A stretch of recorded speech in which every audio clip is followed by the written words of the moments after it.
নমস্কার বন্ধুরা, শুভ সকাল। দীপাস ডিমে সকলকে স্বাগত। তোমরা সবাই কেমন আছো? আমি তোমাদের আশীর্বাদ ঠাকুর খুবই ভালো আছি। তো চলে আসলাম, তো একবারে রেডি হয়ে গেলাম। যাবো হচ্ছে আজকে সকালবেলায় ঘুম থেকে ওঠার পরপরই বাবা ফোন দিয়েছিল, গ্রুপ বাবা ফোন দিয়েছিল যে আজকে একটু ভোগ আছে। তো সেখানে যাওয়ার জন্য রেডি হয়ে গেলাম। তোমাদের দাদাও বললো যে তাহলে আমিও চলবো। রেডি হয়ে গেলাম, কিন্তু টিপ পরতে খেয়াল ছিল না, তো সে টিপটা একটু পরে নিলাম। নিয়ে এখন আর কি রেডি হবো হয়ে যাবো। এদিকে বাবা কিন্তু 2-3 বার ফোন অলরেডি দিয়ে দিয়েছে। তো চলে আসলাম সেখানে। আর এই বাড়িটা এসে দেখো যে বাড়িতে ভোগ হচ্ছে, সে বাড়িতে এত গাছ, কোন ধরনের গাছ নেয় সেটা একটু দেখো। পুরাটা দুই পাশে যে ছাদ ভরা ছিল, মানে ছাদ জুড়ে খালি ফুলের গাছ, বেলের গাছ, সব ফলের গাছও আছে, কিন্তু তুলনামূলক একটু ফলের গাছ একটু কম, কিন্তু হাজারো রকমের ফুলের গাছ আছে। সাথে ফলের গাছও অবশ্য আছে, পেয়ারা আছে, আম আছে, তারপর আমড়া আছে, লেবু, বেল, মানে সব রকমের। আর এখানে দেখতে পাচ্ছি সুন্দর কিন্তু বসার জন্য সিঁড়িও করা, মানে চেয়ারের মতো প্লেস করা আছে। আর তোমাদের দাদা ওই পাশে তো ফোনে কথা বলতেছে, যেখানে যায় না কেন তার তো ফোনে কথা বলা আগেই লাগে। অল টাইম অফিসের ফোন আসতেই থাকে, ওটা ফোনই যেন মানে পুরো সতীন আমার। তো যাই হোক, এখন দেখাই তোমাদের বাগানটা। মানে আমি তো এসে পুরা ফিদা হয়ে গেলাম, এত সুন্দর সুন্দর। আর যে ফুলটা দেখতে পাচ্ছ, ফুল ফুটে রয়েছে, বেলি ফুল না কি ফুল জানি না, তবে গন্ধ কিন্তু ছিল না। বেলি ফুলের না অনেক সুন্দর গন্ধ হয়। তো তারপরেও গোলাপ, কাঠগোলাপ, করবী, আর এই যে এই ফুলটা হচ্ছে কি যে ফুল জানি না, অনেক না জানা নাম, না জানা অনেক ফুল ছিল। সেটা তো জানি না, এখানে দেখতেছি লাল রঙন, একদম কত সুন্দর লাগতেছে, ইচ্ছাই তো করতেছে। তবে একটা ফুল ছিঁড়ে নিয়ে আমি অবশ্য খোপায়ও চুলেও দিয়েছি, আর তোমাদেরকে ভিডিও করে দেখাই যে সাদা সাদা মানে হলুদ এই ফুলটার যেন কি জানো না নাম, মানে মনে থাকে না আমার ফুলের নামের, হাজারো নাম। তার এখানে দেখো ফলও হয়েছে, মানে মটরশুঁটির মতো। তো এটারও হইছে। তারপরে আরো কিছু কিছু জবাই আছে, কয়েকজন স্থলপদ্ম আছে, কয়েক কালারের জবা আছে। দেখে তো ভালোই লাগলো। আর উম তুলসী গাছের কথা তো আর নাই বা বলি, কারণ এতটাই হইছে। আর জায়গায় জায়গায় নয়নতারা ফুল সব মিলার ওই যে ওই পাশে খাওয়া দাওয়ার ব্যবস্থা হচ্ছে, যেহেতু সে পাশে আর ভিডিওটা করলাম না, কিন্তু দূর থেকে দেখিয়ে দিচ্ছি লাল কাপড় দিয়ে কথা। তো যাই হোক, ওখান থেকে চলে আসলাম, আসার পর তাড়াতাড়ি করে পূজা করে নিলাম। রাত্রেবেলা আবার একটা ইনভিটেশন আছে, যেতে হবে হচ্ছে আঙ্কেল আন্টির, মানে আমাদের ল্যাবের আঙ্কেল আন্টি আছে, তো ওদের বিবাহবার্ষিকী, সেই উপলক্ষে মল্লিকা এনে আমাদের ইনভাইট আছে। তো সেখানে যাব। তো কিন্তু যদিও আমি তো নিরামিষই খাচ্ছি, আর আমার তো যাওয়াটা নয়, কোনো কিছু তেমন স্বাস্থ্য ইচ্ছাও করতেছিল না, আমার শরীরটা খুব একটা ভালো ছিল না। তো শুধুমাত্র একটু ফেস পাউডার দিয়ে নিলাম।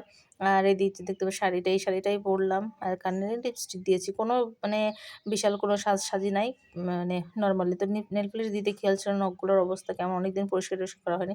তো তাড়াতাড়ি করে নিয়েছি, এখন একটু শাড়ি পরেছি, যেহেতু নেল পলিশ না দিলে কেমন লাগে। আর এই যে দেখতে পাচ্ছ আমার মুখে যে ইদানিং যে শীতকাল আসলে তিল যেন প্রচুর বাড়ে, এত তিল হয়েছে যে কি আর বলবো। তিল তো একটু ছিলই, কিন্তু শীতকাল আসলে যেন সেটার প্রকোপ প্রচুর বাড়তে থাকে। আমি রেডি হয়ে বসে রয়েছি, মেয়ে আমি দুজনে রেডি হয়েছে। তোমাদের দাদা গিয়েছিল একটু কাজে, বলতেছিল যে তোমরা রেডি হয়ে আসো, তারপরে আমি যাবো। তো যাই হোক, ও তাড়াতাড়ি করে চলে আসলো, আমরাও গেলাম। এসে দেখি কিন্তু আমাদের কিন্তু অলরেডি লেট। ওই যে ওই পাশে ওরা খেতে বসেছে, আর এই যে মেয়েও তোমাদের দাদা দুজনে আর কি খাবার জন্য বসে রয়েছে। মানে বরাবরই তো লেট হয়ে থাকে, কিন্তু আজকের লেটটা কিন্তু আমার জন্য হয় নাই। তো ওই যে উনি খাবার সার্ভ করে দিচ্ছে।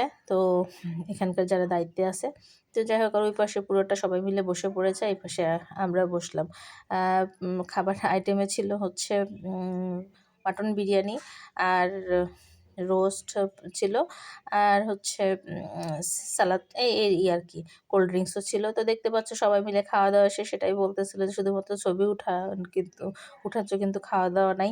তো সেটাই বলতেছিল। যাই হোক, এখন তারপর লাস্টের দিকে সবাই মিলে কেক খাওয়ানো। এই যে দেখতে পাচ্ছ ফুলের তোড়া, অ্যানিভার্সারি উপলক্ষে সব ফুলের তোড়া, কেক কাটা সবই কমপ্লিট হয়ে গিয়েছে, কারণ সব আমরা আসার আগে। তো আর এই যে দেখতে পাচ্ছেন আমার বড়বাবু বসে রয়েছে, আর অন্য তো ছবি তুলতে গেলে তার হাজারো কথা মনে পড়ে যায়।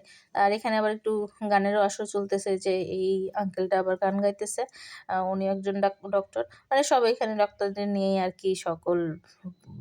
এই যে এই আন্টির আর একটা আঙ্কেল তার আঙ্কেলকে দেখাইতেছি, ওই যে আঙ্কেল খেলা দেখায় ব্যস্ত। তো আঙ্কেল ওনাদেরই বিবাহবার্ষিকী। আর এখানে দেখো যে ওই যে আঙ্কেলটা গান গাইতেছে তার আর এই যে মেয়ে একা একা কিন্তু বোর হচ্ছে, কারণ ওই এখানে বয়স্ক সবাই বড় বড়, ওদের মধ্যে আর কি ও বিষয়টা ঠিক মতো মজা করতে পারতেছে না। আর আর ওই আঙ্কেল তো সেই পুরাতন দিনের গান শুরু করছে, কি বিবাহবার্ষিকী একটু ভালো টালো গান গাবে, কি যে গান গাচ্ছে। যাই হোক, তারপরে খুব খারাপ ছিল না, বেশ ভালোই লাগতেছিল। কি বলবো, খারাপ তো আর বলা যায় না, ভালোই লাগতেছিল। আর এই পাশে তারপরে আমি একটু আসলাম, ছবি টবি উঠাচ্ছি আর কি, আর মেয়েকে একটু নিচ্ছি। ওর চেহারাতে দেখে বোঝাই যাচ্ছে যে ও কেমন এনজয় করতেছে। মোটেও কোনো এনজয় করে না। আর এই যে দেখতে পাচ্ছি, এটা হচ্ছে আরেকজন ডক্টর ভাই। আম তো ও আসতেছে, আর আমার ভিডিও তো আসলে সে তার তো সবসময় হাই দেওয়ার উপরেই থাকে। তো যাই হোক, সব মিলে বেশ একটা সুন্দর, মোটামুটি ভালো সময়ই কাটলো আর কি। তো যেহেতু আমাদের আসতে একটু দেরি হয়ে গিয়েছিল, সকল প্রোগ্রাম মানে খাওয়া দাওয়া, তারপর কেক কাটা, এগুলো কিন্তু হয়ে গিয়েছিল। আর এই যে তোমাদের দাদা যেন হাত নাড়াতে বহুত কষ্ট হচ্ছে। ওর হাত নাড়াতে যেন মানে কি বলবো, হাতে প্রচণ্ড ব্যথা, সেই ব্যথা নিয়েই আর কি করতেছে। আর এই যে দেখতে পাচ্ছি আমাদের শফিকুল ভাই তো সবসময় ফিট। আর এই পাশে বের হয়ে যাব কিন্তু আমরা এখন নিচে যাব। এই যে দেখতে পাচ্ছ মেয়ে আর আমি, ও বলতেছে মা নিচে চলো একটু, ওকে একটাও ছবি উঠানো হয়নি, ওকে কয়েকটা ছবি দেওয়ার জন্য। আর আমি চারপাশটা একটু তোমাদেরকে একটু ঘুরিয়ে দেখাই। এখন নিচে যাব আমরা। এই যে দেখো, এখন আমরা চলে আসতেছি, সে সিঁড়ি দিয়ে পার হয়ে নামতেছি। আর মল্লিকা এমনি তো আসলে সচরাচর আমরা ওভাবে করে আসা পড়ে না। এটা হচ্ছে বড় লোকদের ব্যাপার-স্যাপার, আমাদের মতো লোকদের জন্য আর কি মল্লিকা ইন না। কিন্তু তারপরে এই যে আঙ্কেল আন্টি এরকম উম লোকদের সৌভাগ্যে আর কি আমরা মাঝে মাঝে আসতে পারি। সে কবে আবার এসেছিলাম, আবার এই যে আসলাম। কিন্তু আমি কেন যেন এখানে তেমন একটা কমফোর্ট ফিল করি না, কারণ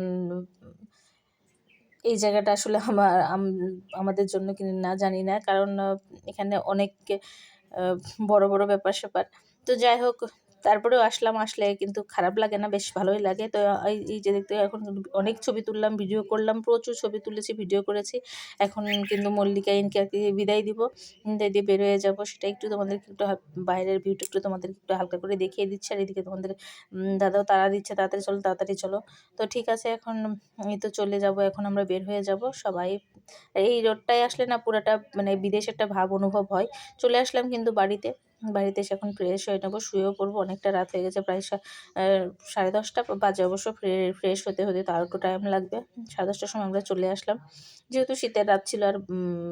আর যেহেতু ওরা সবাই রাত্রে খাওয়া দাওয়া করে আসছে, আর খাওয়া দাওয়ার কোনো চিন্তা নয়, আমি এসে একটু ফ্রেশ হয়ে নিলাম। আর এই তো ছিল বন্ধুরা সারাদিনের ভিডিওটা। তো ভিডিওটা ভালো লাগলে অবশ্যই একটা লাইক কমেন্ট করে দিও, আর যে যেখান থেকে ভিডিওটা দেখতেছো তাদেরকে অসংখ্য ধন্যবাদ। যে ভিডিওটা এখানেই শেষ করতেছি।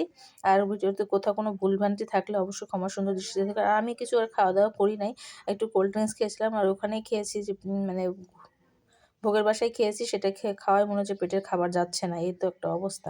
তো ঠিক আছে, সকলকে শুভরাত্রি, টাটা, সবাই ভালো